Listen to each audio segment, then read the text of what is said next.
শীতকালীন দলবদলে নেইমার জুনিয়রকে নিয়ে শুরু হয়েছে নতুন গুঞ্জন।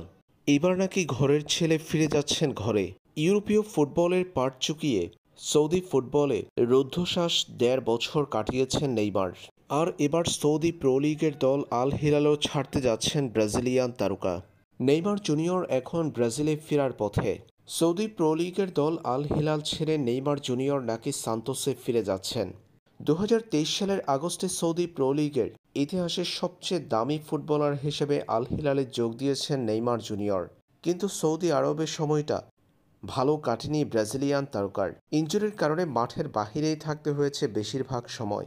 ১.৫ বছরের বেশি সময় ক্লাবটির হয়ে চুক্তিবদ্ধ থাকলেও খেলেছেন কেবল ৭টা ম্যাচ, যেখানে ১ গোল করেছেন নেইমার।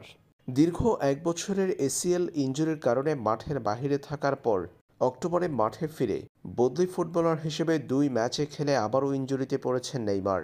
এদিকে আল হিলাল নেইমারকে মৌসুমের দ্বিতীয় অংশটাও নিবন্ধন করাতে পারেনি।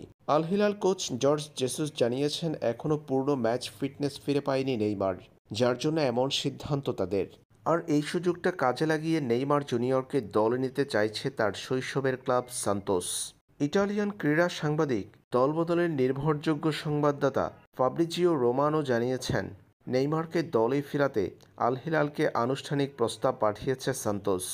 এমএলএসের একটা ক্লাবকে প্রতিযোগিতায় হারিয়ে ব্রাজিলিয়ান সুপারস্টারকে দলে টানার দ্বারপ্রান্তে আছে সান্তোস। এই চুক্তি সম্পূর্ণ হলে ৬ মাসের জন্য সান্তোসে যোগ দিবেন নেইমার।